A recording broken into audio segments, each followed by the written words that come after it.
নবী আমার বলেন, প্রথমত দানবীর, দ্বিতীয়ত আলেম। সব দানবীর কিন্তু জাহান্নামী নয়, যাদের উদ্দেশ্য খারাপ তারাই জাহান্নামে যাবে। সব আলেম কিন্তু জাহান্নামী নয়, যে আলেমরা হক কথা থেকে দূরে থাকে নিজের স্বার্থের জন্য, তারাই কিন্তু জাহান্নামে যাবে। 3 নম্বরে আল্লাহর নবী বলেন, সব শহীদ কিন্তু জাহান্নামী নয়, ওই শহীদেরাই জাহান্নামী হবে যারা মানুষ দেখানোর জন্য জিহাদ করে শহীদ মৃত্যুবরণ করেছে। মুআজ্জাজ হাজরিন, এবার আসুন, এই যে দানবীর, সব দানবীর তারা জাহান্নামে যাবে না। যাদের দান করতে গিয়ে উদ্দেশ্য খারাপ ছিল, ভেজাল ছিল, তারা হবে জাহান্নামী বাছাইকৃত। সব আলেম জাহান্নামে যাবে না।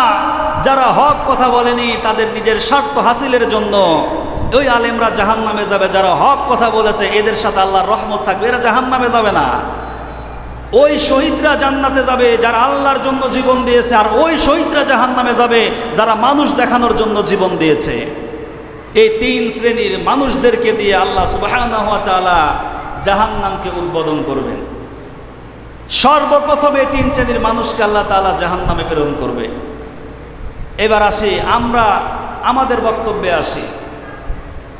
আমরা সাধারণত মানুষ হিসাবে আমাদের অ্যালার্জি বেশি। হুজুরদেরকে দেখলে আমাদের অ্যালার্জি বেশি হয়। হুজুরদেরকে ছোট করার জন্য, কটাক্ষ করার জন্য কিছু নামধারী মুনাফিক মার্কা মুসলমান, যারা আলেমদেরকে দেখলে সহ্য করতে পারে না, বেদাতের সাথে লিপ্ত, শিরকিয়াতের সাথে লিপ্ত, অন্যায়ের সাথে লিপ্ত। আলেমরা বেদাত থেকে দূরে সরতে বলে, আলেমরা শিরকিয়াত থেকে দূরে সরতে বলে, আলেমরা অন্যায় থেকে দূরে সরতে বলে। এই কারণে ওই শয়তানদের সহ্য হয় না, বিধায় তারা আলেমদেরকে দেখতে পারে না।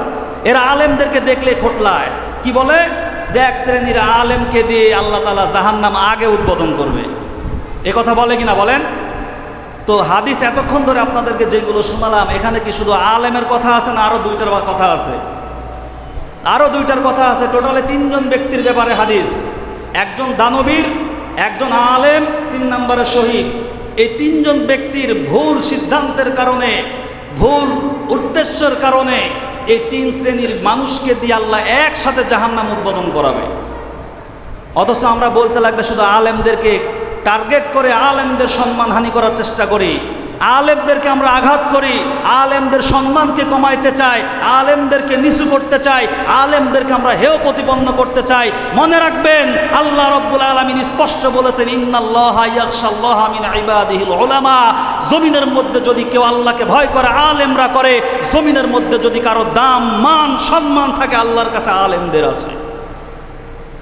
আর তাদেরকে আজকে কটাক্ষ করে কথায় কথায় বলে আলেমদেরকে দিয়ে জাহান্নাম উদ্বোধন করা হবে। ভাই, তোমার মতো মানুষ যে তার মধ্যে পড়তেছে একবার ভেবে দেখছো? তুমি যে দান করেছো তোমার নিজের স্বার্থের জন্য, বরত্ব প্রকাশের জন্য, তুমিও তো জাহান্নামে সবার আগে যাবে। এজন্য এই কথা বলতে হলে এখন থেকে সতর্কভাবে 3 জনের কথাই বলবেন। শুধু যদি বলেন যে আলেম দিয়ে জাহান্নাম উদ্বোধন করা হবে, তাহলে তো এটা ভুল হবে। শুধু যদি বলেন দানবীর দিয়ে উদ্বোধন করা হবে, এটা ভুল হবে। বললে 3 জনের কথাই বলতে হবে। 3 শ্রেণীর মানুষকে, 3টাকে আল্লাহ এক জায়গায় করবেন, করার পর বলবেন যা এবার জাহান্নামে। ওদেরকে জাহান্নামে দেওয়ার পরে সিরিয়ালে বাকি সবাইকে দিবে। তো আপনি কোন পণ্ডিত হয়েছেন যে আপনি জান্নাতের গ্যারান্টি পেয়ে গেলেন, আলেমদের পিছনে লাগলেন, আলেমরা জাহান্নামে যাবে, খুব খুশি, পরের সিরিয়াল তো আপনার।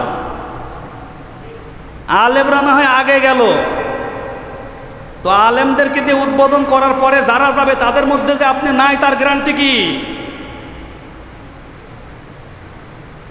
সেজন্য আলেমদেরকে এভাবে হেয় প্রতিপন্ন করবেন না, নিজের ওয়েট কমাবেন, নিজেই ক্ষতিগ্রস্ত হবেন, আলেমদের কিচ্ছু হবে না। মনে রাখবেন, আল্লাহ তাআলা জাহান্নাম 3 শ্রেণীর মানুষদেরকে দিয়ে উদ্বোধন করবে, শুধু আলেমদেরকে দিয়ে না। এবং সে আলেম কারা? সেই আলেম তারা যারা নিজেদের স্বার্থের জন্য হক কথা বলেনি, জায়গা মতো কথা বলেনি। আর দানবীর, সেই দানবীর যারা নিজেদেরকে বরত্ব প্রকাশ করতে চাইবে, শহীদ যারা নিজেদের নাম ফুটাইতে চাবে।